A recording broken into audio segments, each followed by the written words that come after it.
This is a map of Akhand Bharat, BJP's vision of a greater India that includes Pakistan, Afghanistan, Nepal, Bangladesh, and Sri Lanka. And I'm not making this up. You can actually find this hung up in the Indian Parliament. And this is the Eretz Yisrael, a greater Israel map that stretches from the Nile to the Euphrates, an expansionist idea envisioning Israeli sovereignty over the West Bank, Gaza, Golan Heights, and parts of Lebanon, Syria, Jordan, and even Egypt. If I was saying this a few years ago, it may have been unbelievable. But now that we've seen Israel carry out a genocide in Gaza where babies have been bombed and more than 70,000 people have been killed just since October 7, 2023, and entire families have been erased, it seems pretty plausible. At the same time, Muslims in India are being lynched, harassed, and legally disenfranchised. So, safe to say, these maps don't seem too distant anymore. They look like blueprints.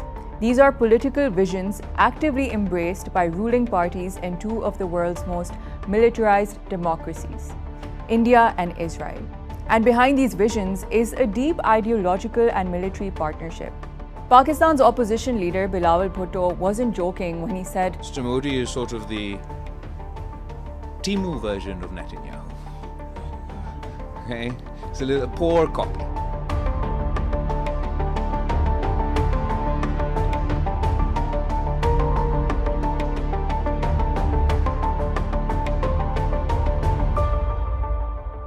But this is more than just romance between two right-wing strongmen. It's about two settler ideologies, Zionism and Hindutva, converging across borders, sharing weapons, surveillance tech, military strategies, propaganda playbooks, and even cultural myths. To unpack this convergence, I'll be in conversation with Azad Essa, who is the South Asia correspondent for Middle East Eye and author of Hostile Homelands, the new alliance between India and Israel. His work has exposed the roots of this alliance and why it matters for Palestine, for Kashmir, and for the future of global authoritarianism. So I'm from South Africa, and I grew up with a very particular understanding of India, especially during the latter part of the apartheid regime. And our sense of India was that it was a country that had been very supportive of the anti-apartheid movement, and it was a pro-Palestine, it had been pro-Palestine throughout its history since 1947, and so some of this was kind of shattered when I encountered the story of Kashmir. It really shocked me that a country that could call itself sort of a leader of the global South, a leader of the Law and Line movement, being pro-Palestine, being anti-apartheid in South Africa, could also be running its own kind of occupation, right, in the neighborhood, in which there were special laws for the military. There were cases, or thousands of cases, of enforced disappearances. There were, rape and torture, and it was strange. Even those who understood Palestine found it difficult to sort of digest what India may be doing in Kashmir. So when I went to Palestine several years later, I think around 2012 or so, I immediately saw the similarities between Palestine and Kashmir in a sort of strange way. Some people understand Palestine first and they move to understand other places like Kashmir, but for me it was the other way around. So let's get into it and let's try to understand Akhand Bharat and Greater Israel. In both ideologies, there's a longing for restoration, not of colonialism, but of something older, mythic. For Hindutva nationalists, Akhand Bharat isn't just a fantasy. It's the rightful civilizational India. Afghanistan, Nepal, and even parts of Myanmar and Thailand appear in the right-wing maps. What's especially ironic is how Afghanistan, that is often shown in right-wing Indian maps of Akhand Bharat, doesn't seem to mind this at all. Despite Bollywood churning out films like Panipat that vilify Afghan figures like Ahmad Shah Abdali, Afghan leadership continues to roll out the red carpet for Indian diplomats. Similarly, Eretz Yisrael invokes a biblical claim over land that now belongs to Jordan, Syria, and Palestine. In India, the RSS-led Ghar Wapsi campaign, that literally means homecoming, seeks to convert Muslims and Christians back to Hinduism under the claim that their ancestors were once Hindus. It's not just religious zealotry, it's demographic engineering, a tool to reassert Hindu dominance and erase pluralism. This project of religious purification isn't new. In the early 20th century, the Arya Samaj launched the Shruti movement, a campaign to purify those who had converted to Islam or Christianity by bringing them back into the Hindu fold. Just as Zionism resettles Jews from around the world under the law of return, Hindutva imagines a Hindu homeland cleansed of foreign influences, be it Islam, Christianity, or even Western secularism. Both projects also imagine modern borders as interruptions, and both are enforced by military expansion and lawfare. Now, on paper, the two nations seem worlds apart. India is a vast South Asian democracy of more than 1.4 billion people, and Israel is a small Middle Eastern state of over 9 million. India identifies as a secular republic, and Israel is explicitly defined as a Jewish state. Their histories differ, their geographies differ, and their neighbors also differ. But when you zoom out and you follow the trade flows and you study the military ties and you listen to what their political leaders admire in one another, something else becomes clear. You need an Israel-like solution to Kashmir. Analysts, scholars, journalists, and critics argue that these two states are not just cooperating, they are converging around shared political logics. Both nations have governments shaped by ethno-nationalism. Both states face contested territories that define their global reputation. Israel with Palestinian territories, India with Kashmir. And both have found in each other not only a partner, but a model. To understand how we got here and why these two maps resonate so powerfully, and why India and Israel increasingly reflect each other's political strategies, we have to rewind a bit. Because the story doesn't start with armies or borders. It starts with trade and arms deals. Between 1997 and 2023, India became one of Israel's biggest arms buyers, accounting for up to 37% of Israel's total arms exports. India's relations with Israel begins in the 1950s when it recognizes Israel, but does not fully sort of normalize ties. In the 1960s, it purchases weapons from Israel for the war against China, and then later in 65 with the war against Pakistan, and then in 71 as well with the war against Pakistan. And these ties sort of are very, very pragmatic and very secret. And then it's in the 90s where these relations really develop further when India normalizes the ties in 1992. And so you kind of see these ties moving in terms of arms, intelligence, gaining and trying to sort of gain access to Washington's security architecture. And that happens through the 90s. The real transformation takes place with the rise of Hindutva. And that obviously is in the late 80s and early 90s. But it really comes to a head, in 2014 when as I say, that Narendra Modi becomes Prime Minister.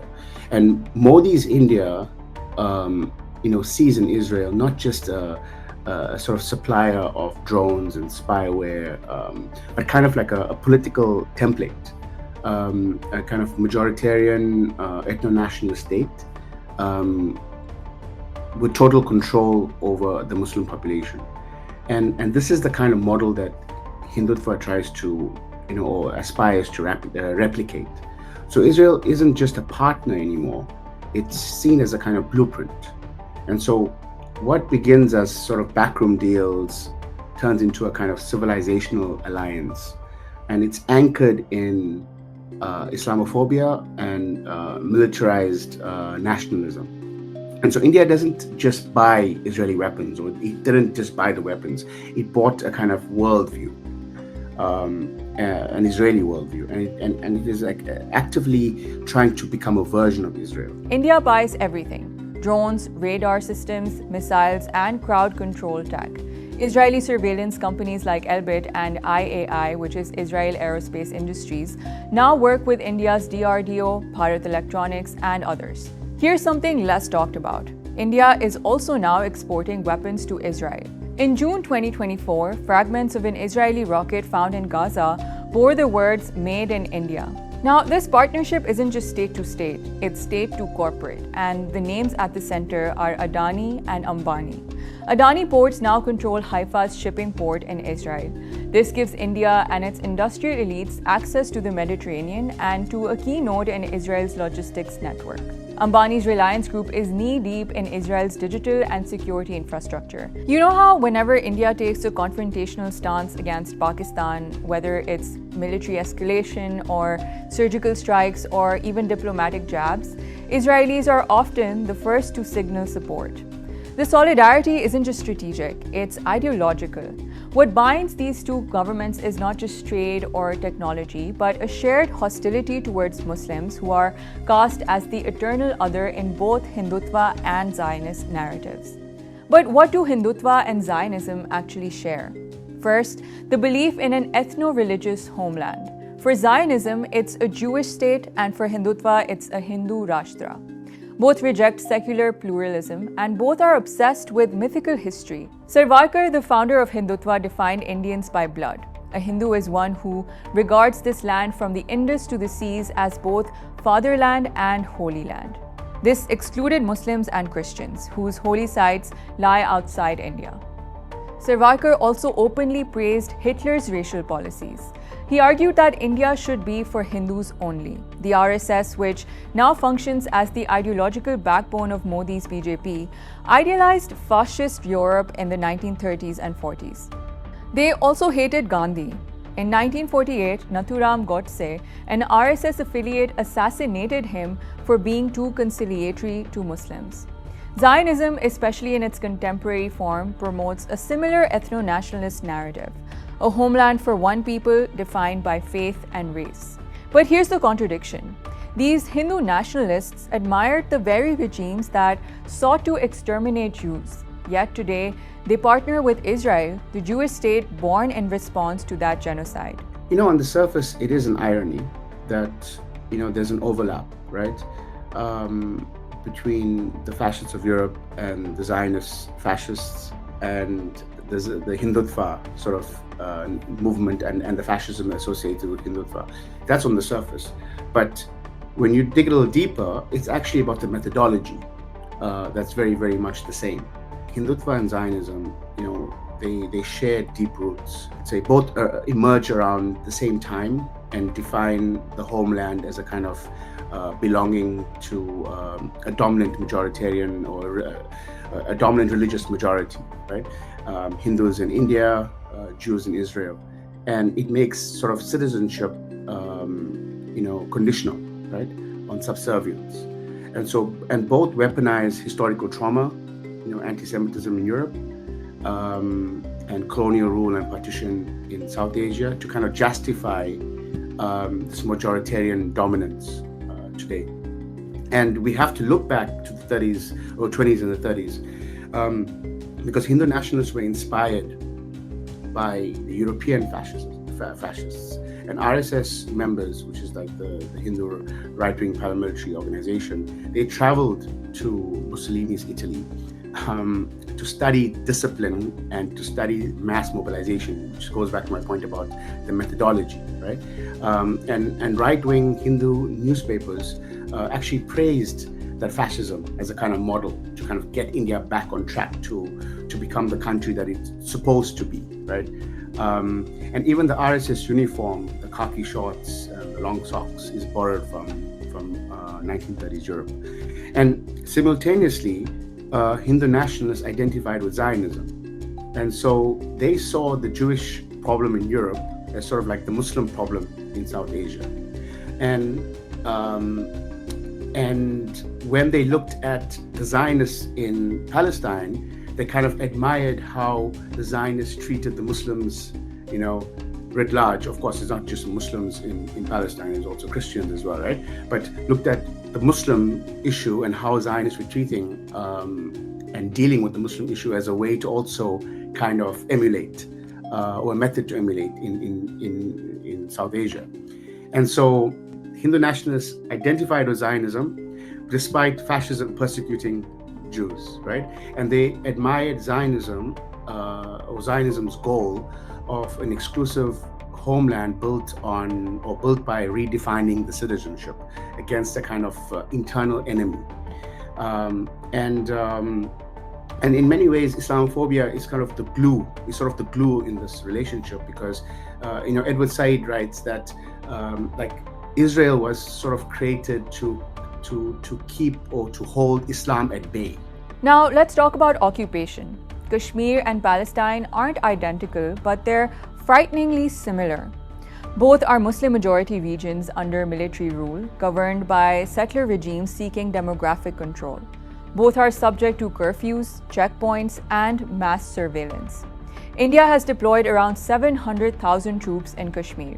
Israel, nearly 700,000 settlers in the West Bank. In 2019, India stripped Jammu and Kashmir of autonomy, revoked Article 370, and passed laws allowing non-Kashmiris to settle and buy land there.